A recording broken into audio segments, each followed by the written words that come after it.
Toxic parents never wanted me and tried to control my life, so I moved out at 18 and started a successful crochet business, but they kept trying to sabotage me every step of the way. My parents have never liked me. You see, they were high school sweethearts and even went to the same college. They had big plans to travel the world and experience different cultures.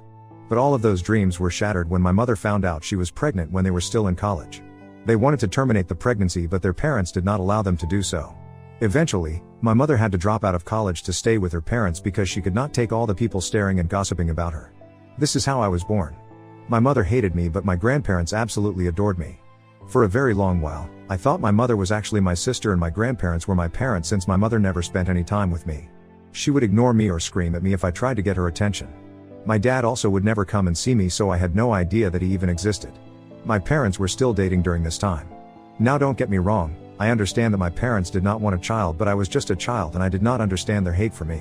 Nevertheless, my mom's parents and dad's parents would spend time with me, babysit me, and treat me well. By the time my dad graduated college, I had started to walk and talk a bit. I guess this is when he started to feel a bit guilty for not being there for me. He started to come every weekend to visit me. I thought he was just a friend of my grandparents. My mother hated seeing my dad spending time with me and would always tell him how it was best just to ignore me. But my grandparents encouraged my dad to get to know me, and this is how I found out who my real dad was. Once he got a job, he proposed to my mom and they moved in together. My dad wanted me to move in with them so they could start taking care of me, but my mom was vehemently against this. My grandparents were getting old and wanted my parents to take responsibility for their own actions. Begrudgingly, my parents stepped up for me, and at the age of 5, I moved in with them. To say I hated living with my parents would be an understatement. It was like all the light and goodness in my life disappeared and was replaced by dark and gloomy clouds. Every day my mother would remind me that I should be thankful for staying at their place, and if I did something wrong, she would kick me out. My dad was working the whole day and would come home late at night. If I wanted to spend time with him, he would tell me how he needed some time alone and would urge me to go to bed, telling me that he didn't have the bandwidth to handle me that day. I went from living with my loving grandparents to living with my parents who absolutely despised me. Now I was too young to understand why, but I did understand how unwanted I felt at their place. My parents would buy me no toys, and no ice creams like every other kid. Sometimes I would go to school without my assignment being completed, so then my teacher would call up my mom to question her about it. My mom would later scream at me that I was a lazy person and that I should take responsibility for my own studies. I was so terrified of my mom that I started to do my own homework as best as I could every day after school, because I thought doing so would make her accept me eventually. But she never did. My dad didn't care a single penny about what I was doing the whole day or how well I was doing in school, and continued to live his life in his own bubble. When I started growing up, I slowly started to understand how different my parents were compared to other kids' parents. I would see other parents drop off their kids, hug them, kiss them, and smile at them. I never had any of that. It was like I was living with two strangers, and this made me question if I wasn't the biological kid of my parents perhaps. I would question my grandparents whenever I went to visit them, and they would assure me that I was very much my parents' child and would tell me that my parents just needed some time to grow up.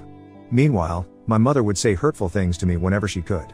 She would make fun of my hair, my glasses, and my weight, and would tell me things like if she was in high school with me then she would have bullied me so much, which was just weird to hear. I remember that I have always been allergic to milk, and my grandparents have known this as well, but my mother would refuse to accept that, and one day she forced me to drink milk, telling me how I was just making up my allergies to try to be cool and how kids her time never had any allergies, which then resulted in me being admitted to the hospital. My mother got shaken up when police officers came to talk to her about the incident, and after that, she learned her lesson and never gave me any milk. My dad also yelled at her about it and she started to cry. My grandparents had rushed to the hospital to be with me, and there was a lot of discussion while I was recovering. After this incident, my parents softened a bit towards me. My mother started to wake me up for school and help me get ready, and my dad would spend time with me in the evenings and tuck me into bed. I don't know what flipped inside them, but they started to treat me like a human. It was weird to see my mom ask me about school, or my dad invited me to watch football games with him. This is how I started to get to know my parents better. I think I was born with a lot of empathy because I didn't hold any resentment for my parents whatsoever. The three of us would go to the beach sometimes on the weekends, which is still one of my favorite memories. I was no longer jealous of the kids in my class because my parents also started to treat me with some love. When I turned 15, I realized that I had a knack for crocheting, which my grandma, Mom's mother, had started to teach me. My grandpa had passed away by this time, and my grandma would sometimes crochet and sell her beautiful handmade creations at the local craft fair every year to earn a few $100. The intricate patterns and vibrant colors she used would fascinate me, and I would eagerly absorb every detail of her craft. As I spent more time honing my crocheting skills under her guidance, a deep passion for creating unique and personalized items began to bloom within me. One day, inspired by my grandmother's entrepreneurial spirit, I decided to try my hand at selling my own crocheted creations. With her encouragement, I set up a small booth at the same local craft fair where she showcased her work. The response was overwhelming, and I quickly realized that my passion could also be a source of income.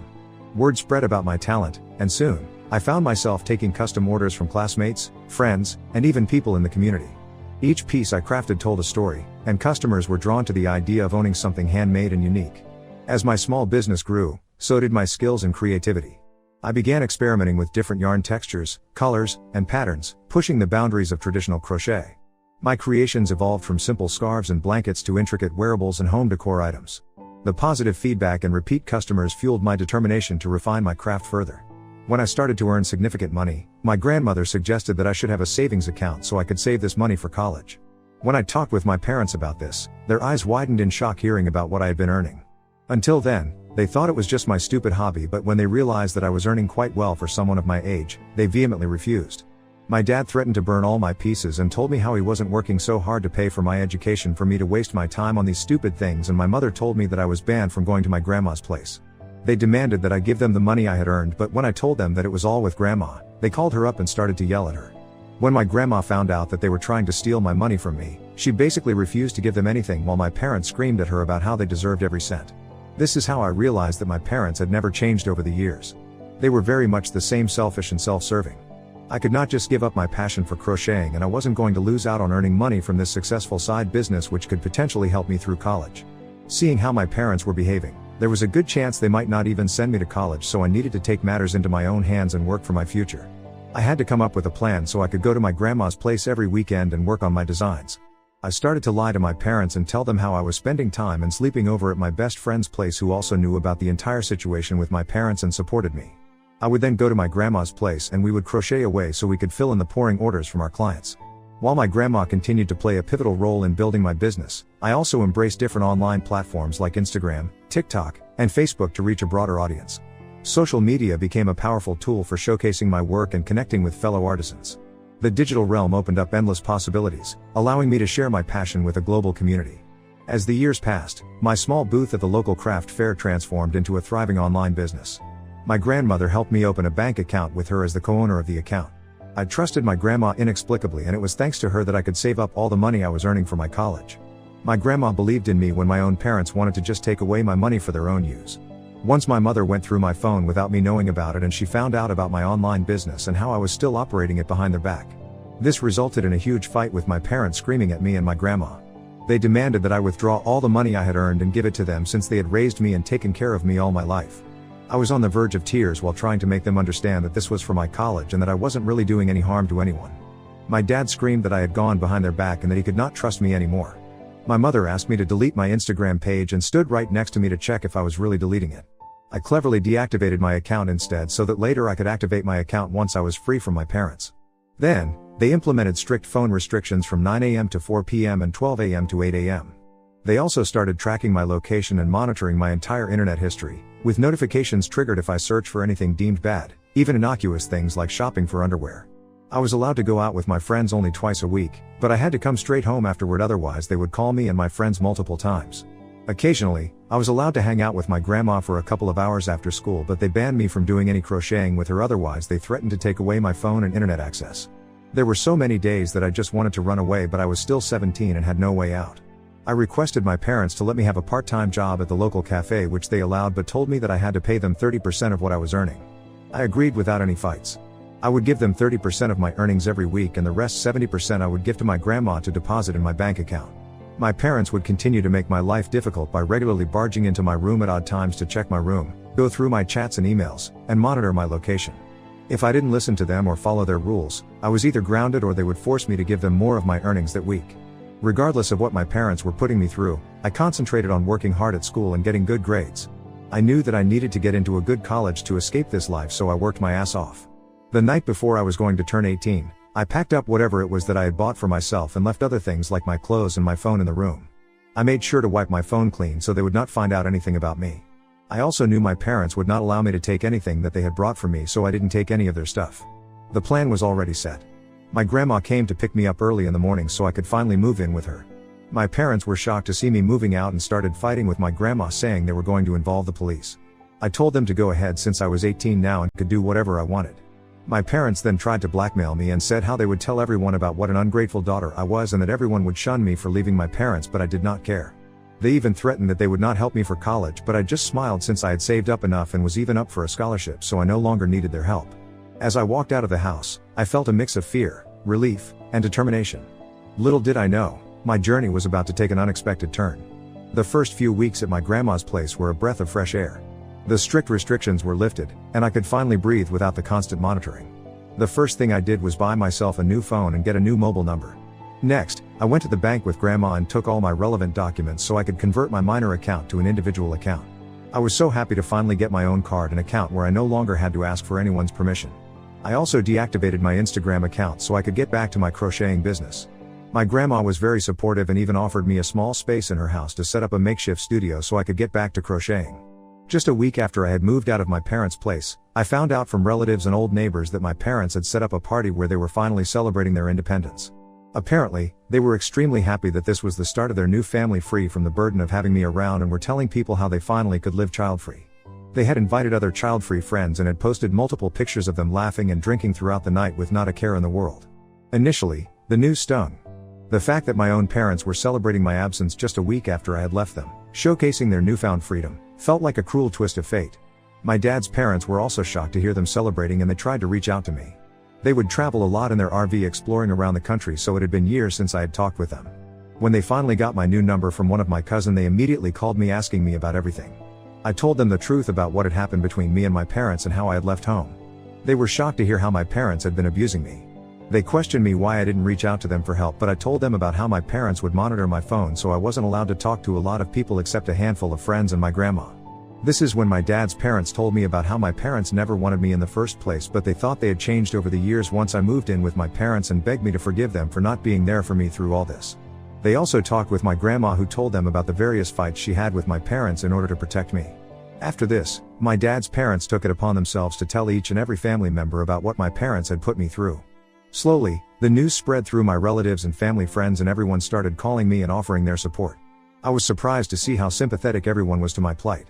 Some even offered me monetary compensation, but I would refuse and tell them about my crocheting business and how they could help me by spreading the word so I could get more clients. This is how my business started to slowly pick up. During this time, I had been accepted into my dream college with a full scholarship. My life was finally about to change for the better. It wasn't very far from my grandma's place, so I could come and visit her every weekend and spend time with her or work on my crocheting. My dad's parents decided to gift me their old car, which needed a bit of repairing but was manageable, so it would be easier for me to come back to my grandma's place. During this time, one of my friends who had been working for a local newspaper reached out to me and asked me if she could write a story on me, since there were not a lot of young entrepreneurs in our area who had their own businesses like me, and told me how my story could inspire other youngsters to find their own path. After some thinking, I agreed to sit for an interview. I honestly didn't think it was a big deal since my business still needed a lot of work, but nevertheless, I hoped that if there was a kid out there like me stuck in a toxic environment, I hoped that they would read my story and feel inspired from it. When my story came out, I felt surreal to see my own story in the paper. I know it is a very small achievement to be featured in your local paper, but for the first time in a very long time, I felt proud of the fact that I had worked so hard on my business despite all the difficulties. My grandma was extremely proud of me, and other relatives and friends started reaching out to me congratulating me for this success. This was a new feeling since my parents had never supported nor complimented me about my hard work while growing up.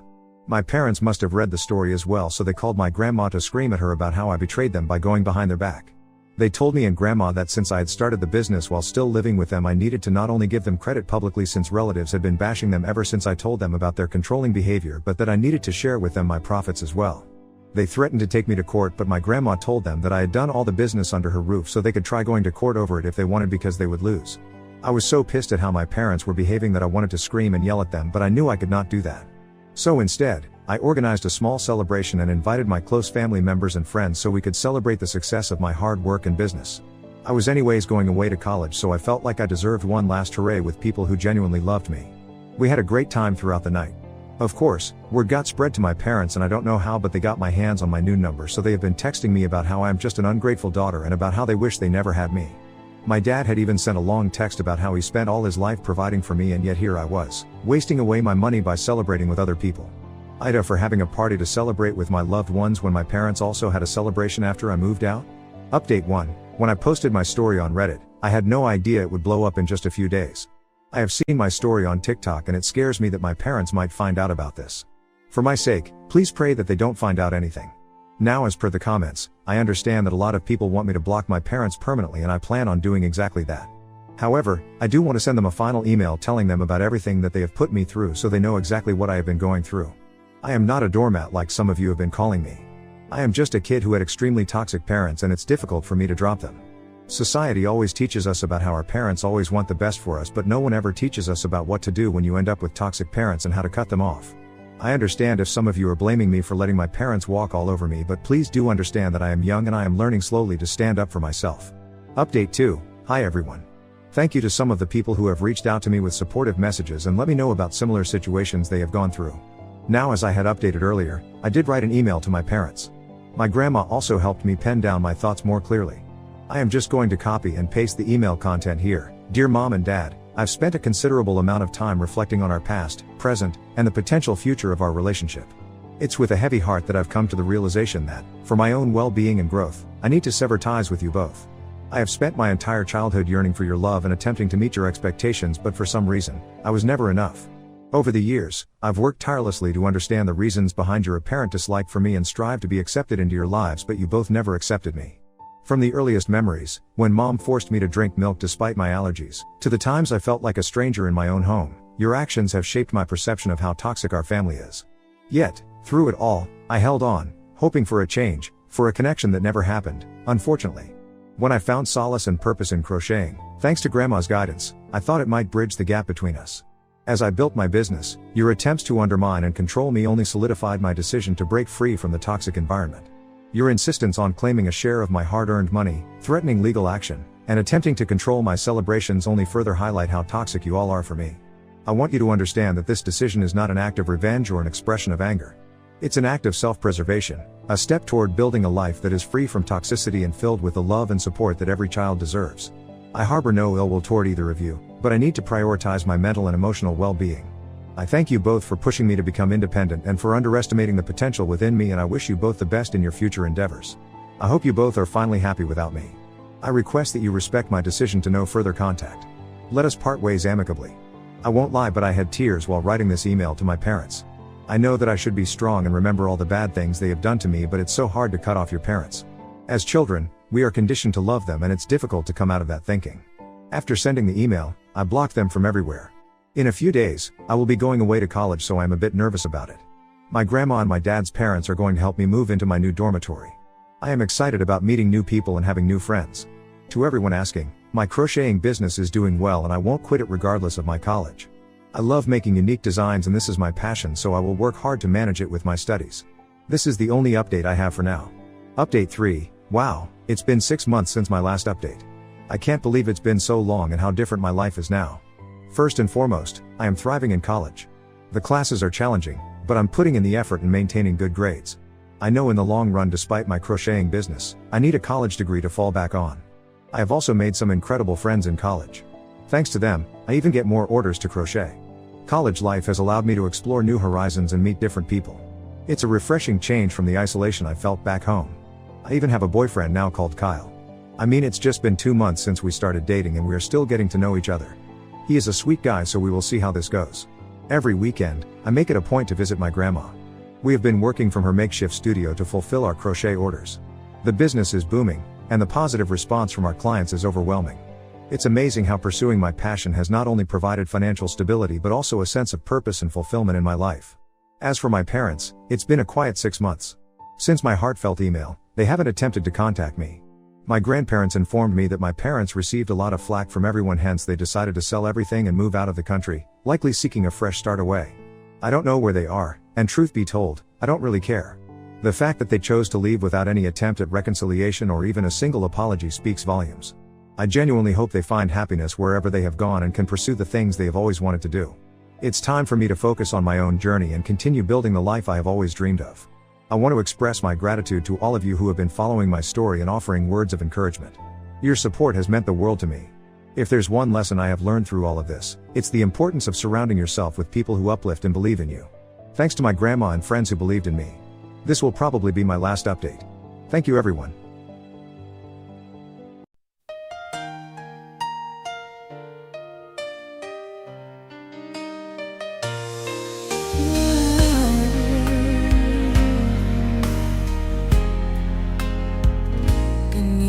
the sky, so vast and wide, where emerald hues and meadows hide. A gentle breeze whispers secrets untold, and fields of green where dreams unfold. Oh, the lushness of the earth, so fair, where grasses sway without a care. In the embrace of nature's soothing grace, we find a haven, a sacred space.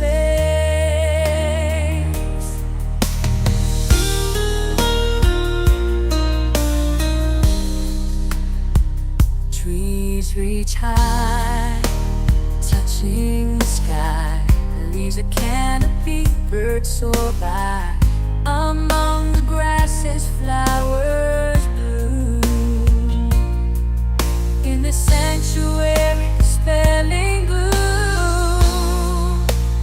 Oh, the lushness of the earth, so fair, where grasses sway without a care. In the embrace of nature's soothing grace, we find a haven, a sacred space.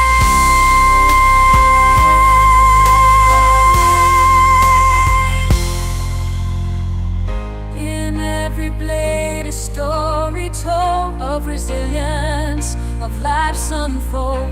Each blade a symbol of strength and growth. In this verdant tapestry, we take an oath. Oh, the lushness of the earth, so fair, as to sway without a care. In the embrace of nature's soothing grace, we find our haven, our sacred space. As day fades into the velvet night, in this green haven,